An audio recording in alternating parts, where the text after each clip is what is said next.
This is Entrepreneurs Get Visible, the podcast for people who want more impact, influence, and income. I'm Anna Parker-Naples, and I'll be sharing with you proven methods from leading entrepreneurs that help you get visible as an authority in your field. Because anything's possible when you get visible.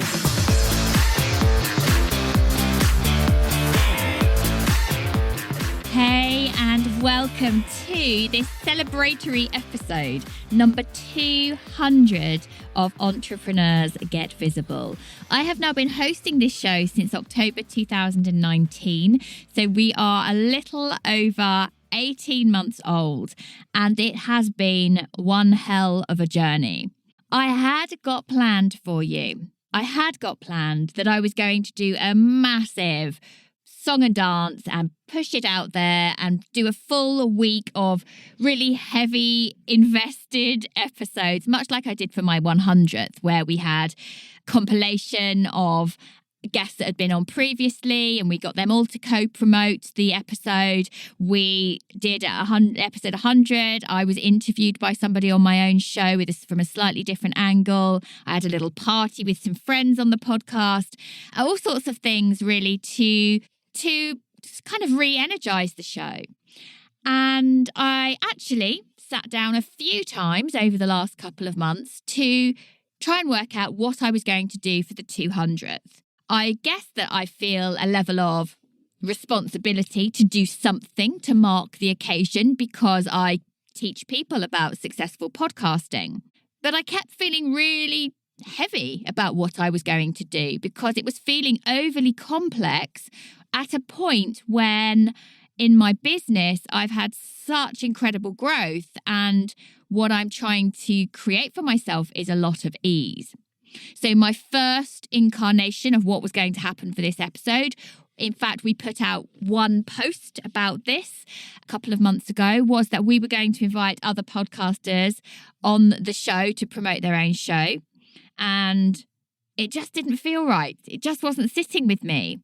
And so we actually took that post back down a few days later.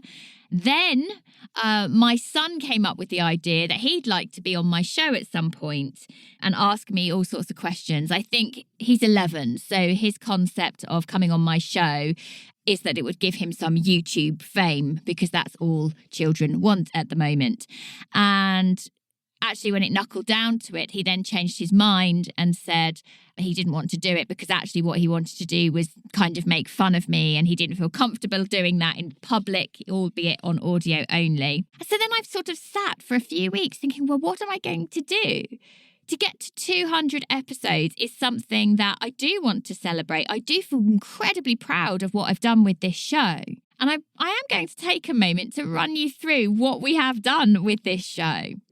So I started this podcast because so many people were coming to me, and I know we see that over and over again on social media. So many people have been asking me. I literally was having people come to me at a point where I was mostly teaching confidence and success, asking me, Anna, with all of your audio background, can you teach us about podcasting? Can you? And I was giving out information without really thinking about it.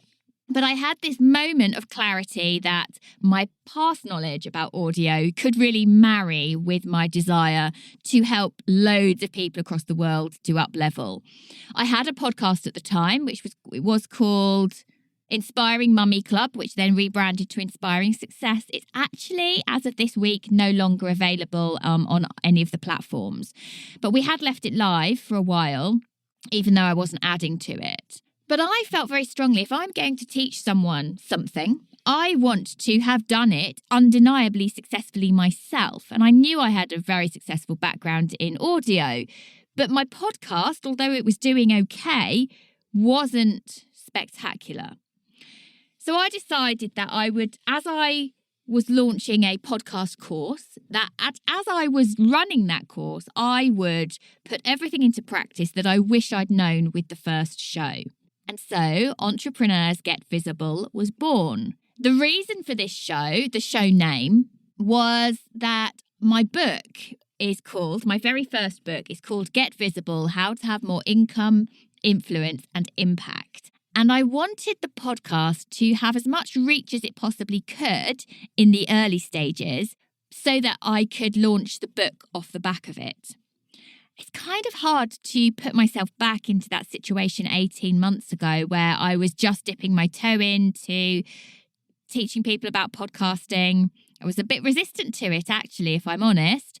I just hosted my first live in-person event the day that the podcast was launched. That was part of the launch. I can remember sitting on the train going down to London for the event at King's Cross, and it had gone live that morning, and lots of people were emailing me to say how much they loved the show. The whole concept of this podcast was because I knew that podcasting was really growing. I could see it growing at a phenomenal rate because of all the research I'd done into why my first show wasn't gaining as much traction as I wanted.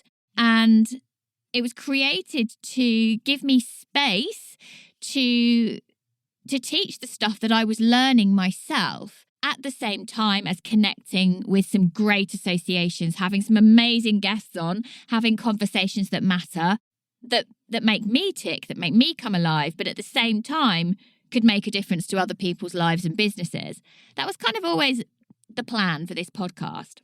And when I launched the podcast, which was very different to when I put my first podcast up on iTunes, it was a very different experience. It was phenomenal.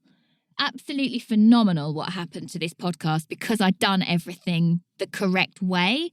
And I can remember that first day as it was being launched. In the evening, we sat down to dinner after the live event and it had entered the top 10. By the time we finished the dinner, it was at number 3. And I'd taken over Tony Robbins and people like Gary Vaynerchuk in the charts. And that was insane. Because at the time, I didn't have a big audience. Maybe across all of my platforms, a couple of thousand people added all together.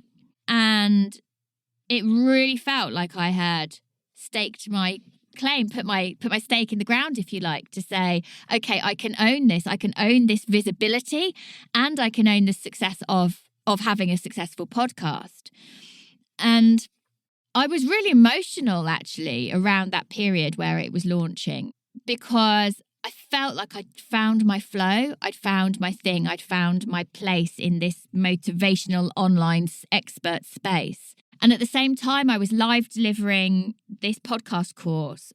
The intention had always been that I would be 1 week ahead of what I was teaching them. But actually, the first person to launch off that course was about 3 or 4 months later. So there was always that need to show, to demonstrate. I was live delivering and live coaching exactly as I was creating this show. And oh my goodness, the things that have happened as a result of this podcast, the relationships that I've built, the people that I've reached.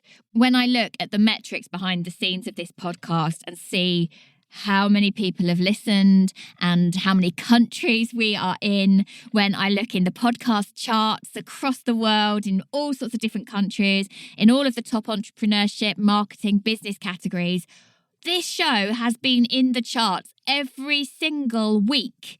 Every single week. In fact, more than that, every single day across the world as a result of me putting this content out there. It absolutely blows my mind. It's by no means as big as I would like it. There are many, many shows that are way bigger than mine. But as a girl, a little girl, maybe shows you how I see myself, who just decided to go for it a couple of years ago, oh my goodness, what a result and what a ripple effect. As a result of this show doing incredibly well, I decided I wanted loads of others to know how to do this because it's powerful. It's become a huge lead generator for me, either through the formal outro that we have at the end or things that myself or my guests mention on the show. I can't tell you the amount of emails that we get, people who come into my funnel, into my mailing list and either book in discovery calls or just buy stuff, right? And I think as well, I just never saw really what it could become. I could see some of the really huge American shows having that leverage with millions of listeners. I'm kind of thinking, well, what would that be like in my life on some scale? So to sit here now, 18 months later, and I now have a multi-6-figure business. I now have I now have a team of people, many in the UK, some across the world, that work for me in terms of production, design, as managers, as virtual assistants, as social media managers. And 18 months ago, I was just dipping my toe into outsourcing, and I was hesitant about it, and I was a little bit scared of it. And I sit here now, and life has really changed. And I have in my little black book of online friends and experts some of the leading people in the world. And that just kind of blows my mind in terms of what's possible. And I wanted to share with you some of my reflections about what it's taken to do that. And I hope that this is going to give you some inspiration as to what you can achieve in a short space of time. And that's what I have to keep coming back to. It's only been 18 months since this show started. I now have a completely different business. I'm now author of 2 best-selling books that sell. I do kind of think anyone who understands the launch strategy can be a bestseller in Amazon. It's not easy, but it's also not hard. And it's a strategy. But my books are selling all the time. It's amazing. And I don't know, it's just incredibly rewarding. So I decided today that instead of doing something formal for the 200th, I would just have this conversation with you. So I'd love to hear from you how you found this episode. I'd love to have some personal reach outs, and maybe if you are listening, to just give me a little tag on Instagram or LinkedIn or whatever and let me know, do a little screenshot of you listening wherever you are, and let me know that you're listening and what you think. We have done a partial rebrand. I don't know if you've noticed, but we have a new image. I feel like the Entrepreneurs Get Visible has now become a bit of a logo in itself, with our designer who's been working with us in the agency, giving it a bit of a makeover. And I didn't want things to be vastly different, but I did want to feel a little bit more grown up. So hopefully that's kind of reflected in my brand that you can see in the artwork today. So I want to go through with you a few things that I've listed out that I think is the difference between success and not success. And I've titled this episode 10 Success Secrets. But I think as I talk, you're going to realise there's way more than 10. So keep your ears out for how many I actually mention. Before I dive into my top 10, what I want to say is that what was coming up for me as I was planning this 200th episode is that it felt heavy, and it felt, when I was worrying about what I would do, it felt heavy and it felt very formal and it felt very constrained at a time when I'm really trying to create much more ease and flow and much less stress for myself in my business. And actually coming back to it, at core, what is this podcast for? This podcast is to inspire you. This podcast is to make a difference. And I felt almost that if I did any of the other things I'd planned, it would be a bit gimmicky and not true to the purpose of the podcast and why I deliver here every single week, twice a week, in fact. Never missed a single episode, twice a week for 200 episodes. So I guess wrapped up in telling you that is that if something feels arduous or heavy, or you've got real resistance to it, well, look at what's going on. Do you have to do that thing? Can you do something different? If you wake up in the morning, you've got a little bit of anxiety around it and I don't know why, maybe your heart's a little bit pacey. Look at what's going on. Is it that you really don't want to do that thing? Or is it that you're just a little bit scared? Because when I examined it, it was more that I wasn't scared of having a big push for my 200th, but it doesn't sit right. It didn't bring me joy. It felt heavy. And as a result, I've realised that this is actually the conversation I want to have. So number one, my biggest takeaway to creating success in your life is you have to just get started. You have to get started and you have to keep going. I see so many people not get started and procrastinate for too long, or they get started and then they stop. What's the point in that? What was the point in putting the energy to get started if you're not going to continue? Get started, push forward. Simple as that. Number two is refine as you go. You are not going to start off perfect. at all. When I think back to the first episodes of my very first show, oh my God, I could cringe and slightly die. But if I hadn't delivered them, I wouldn't be here now hosting one of the world's top 1% of podcasts. I have learnt to be a better interviewer. I'm still not 100% at it. Nobody is. In my business, there are things I'm learning and I'm getting better at. And there are products and services that I've put out there that no longer reflect who I am. But if I hadn't started them, I couldn't have refined. And I would say as part of that refining as you go, if things feel heavy or that they're not working, and that lovely phrase that I'm probably going to say in the wrong way is, if it feels like a dead horse and it looks like a dead horse, stop flogging it. If it's not right, you're not going to sell it. You're going to feel disconnected. It's going to feel heavy. And you've got to tap into that intuition. You've got to tap into that. It's so important. Number 3, probably doesn't surprise you given the title of this show. You have to be fearlessly visible. You have to get out there. In the early days of this podcast and my business, and particularly, I guess, about in the 6 months running up to launching this podcast as well, I went live not at the weekends, sometimes at the weekends if I went out for a run, but pretty much every single day in my communities or on my page. And that is why I'm sitting here now, reaching tens of thousands of people across the world, because I got visible. And I'm actually really aware that this is something that slipped for me as we've been building some kick-ass things in the podcast production agency and in the podcast booking boutique, that because I'm not doing massive launches right now, I've not been as present. I've not been doing lives as much. But what I have been doing is using reels because they get me so much reach. You have to be fearlessly visible, and it's not going to be forever. So I know I still need to be visible. I still need to be doing lives. But when you want to generate some energy into what you're doing, show up for your audience, whatever that looks like. Show up and again and again and again and be consistent. And it's that snowball effect. And I see this in many of my peers. The ones who have been consistently visible are the ones raking it in now. They're the ones having the impact and getting the results. Number 4, outsource as soon as you can. It will feel like a stretch to start with. Get them to focus on tasks that generate leads, tasks that bring in sales. I have had to learn the hard way how to lead people in a team. That wasn't part of my skill set.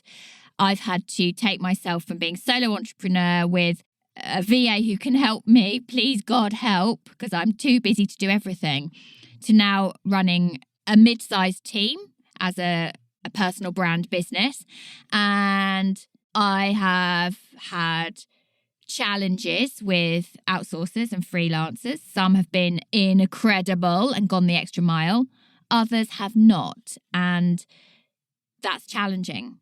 And so I would say, though, that if I hadn't had support, there is no way my business would have grown the way it has. But I've also taken responsibility for me, particularly in the masterminds that I'm in, learning how to be the CEO of a business as opposed to a coach who needs a little bit of help. There's a big difference. And the difference comes in how you view the level of success that you're creating. Number 5 is that the learning is never done. You are never going to feel like you know how to do it all. There is always going to be more. Always going to be more. And if you are surrounding yourself with people and you're thinking, well, I know it all, I've got it all sussed. Oh my goodness, you have to up your game. There's always more. And actually, isn't that the fun of it? Isn't that the fun that there's always something to tweak, refine, get better at? And particularly in the online space, things are growing at a phenomenal rate. So there are things that are being refined, twisted, tweaked, and you have to keep doing that as well, or bring on people into your team who can do that learning for you. Number 6, creating valuable content is essential, and content that lasts a long time. So this could be live video. This could be blogs that help you support your search engine optimization. This could be, a podcast, or strategically using podcast guesting, because so much of our social media content is really fleeting. But when you are serious about putting your stamp on what you do, you want to have long-form content that lasts a long time. So, for example, a Facebook post disappears within 24 hours, essentially. No one's seeing it after that time. Me recording this episode now is going to be around for about 7 years of use. So hello to you all if you are in 2028 and you're listening to this episode. The other thing in creating valuable content is that it works for you long term. So in terms of your business, if you have courses or products that you're offering, how can you have them so that they become an online asset, a bank of assets? Because then everything you're doing is working for you for a very, very long time. Number 7, claim your territory. Don't dip your toe in. Go and do it powerfully and all out. There's a reason why people online started calling me the podcast queen. It was never because I decided. It's because it came back at me because I was marking my territory, saying powerfully, this is what I do. And I knew at that point I might not be coaching podcasting forever, but right now, if that's where I'm driving leads, I'm going to claim that. I'm not going to pussyfoot around and saying, oh, I'm doing a bit of this and I'm doing a bit of that. I owned it. And the whole visibility thing, I own that I do that. I have products and services that represent that that's what I do in the world. I have books that represent that's what I do and say in the world. I owned it and I claimed it. And you can do that for whatever your passion is too. And the sooner you do that, the better. Through a podcast, through a strong, well-written blog, through a book. It will pay dividends. If I hadn't written that first book, if I hadn't had the courage to put it out there, if I hadn't prioritized it, I would not be sitting here now with a multi-six-figure business. Number 8, move to recurring income as soon as you possibly can. There are 2 things that make a big difference. One is recurring income. I'm not going to say passive, but that is coming into your bank account on a regular basis without you having to do anything extra. The other is moving to a high-ticket model. But in order to do both of those things, you need to walk your walk, talk your talk, and earn your credibility. But the sooner you can move to that recurring revenue model, my goodness, it just feels so much safer, so much nicer to see those payments coming into your Stripe account on a daily basis. I have to say, I quite enjoy that. Number 9, and I actually just did a podcast episode about this that went out last week. The strategic connections you make are vital to your growth. So who can you be mentored by? Or who can you be in a mastermind with that will open up doors to other relationships? So important. So important that I'm actually not going to go over it in depth here. I'm going to tell you to go and listen to episode 198 because that's all about how to do that. And then 10, mindset issues are always going to crop up no matter what stage you are at in your business, because we are always coming back to past hurts, past traumas, past blocks, past beliefs. And we have a choice about how we confront them, how we face them, how we heal from them. We have a choice about how much we let them affect us, but they will come up from time to time.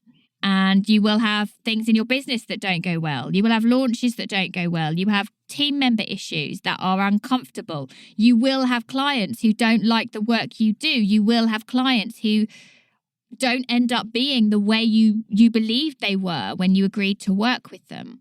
It will push your buttons. And that's okay, because that's part of the growth. But you have to notice what's going on for you and what you're believing about yourself as a result of it. And this work is never done. It's never done. You know, I'm surrounding myself now with 6, 7, 8, 9-figure business owners, and the blocks come up. The blocks come up. So how can you work past and work through your past hurts and trauma? I'm a huge fan of NLP. And at some point, I will be bringing out more of that into my work again. But one of the things that you do have to be aware of is that you are not alone. You are not a fraud. You are good enough, and you can absolutely kick ass and build the business that you want. But you've got to enjoy the journey. There does have to be joy in what you're doing. There does have to be a sense of mission or purpose around your work. And for me, that's really what this podcast is all about. It isn't true that I have wanted to do every single episode. There have been some weeks where we've been so busy in the business, I've been back to back with clients, or we've had really challenging things happening at home, but I've made a commitment to show up. And so I have to show up. Sometimes we've had a real delay on guests getting back to us to say they're coming on the show, or they'd cancel at the last minute. That's been challenging, but I remain immensely proud of what this show is doing. And if you do listen on a regular basis, or maybe you tune in from time to time, I genuinely would really love to hear what you think about the show. So I'm going to part now with thanking you for listening to this episode, listening to my early episodes, listening to any of my recent episodes, and for tuning in. I wouldn't be where I am doing what I'm doing if you didn't tune into this show. And it really makes me very humbled and very happy when I hear the impact of me deciding to sit in my little cupboard in front of this microphone to share this with the world. And for those of you who don't know my backstory, the cupboard that I'm sitting in right now is my old airing cupboard that now looks like a very professional recording studio, where this space was converted to fit my wheelchair when I was in the darkest of times, when I thought I'd never walk again, when I thought my life was over, when I thought I could never have success, that I could never have money, that I could never make something and be someone. And so when I do step into this booth and when I get in flow, because I am talking to you guys from the heart, I feel very honoured that you guys are listening. And so I'm going to leave it on that note because I'm getting a bit emotional. You can probably tell that in my voice. It's catching a little. I hope that today has inspired you. And I hope that if you love this show, you'll let me know and maybe invite one of your friends to come and hear the messages in this show today. Thank you so much for listening. Over and out. Thank you for listening to Entrepreneurs Get Visible. To get your free checklist on how to raise your profile and to find out about our community, go to annaparkernaples.co.uk/get visible.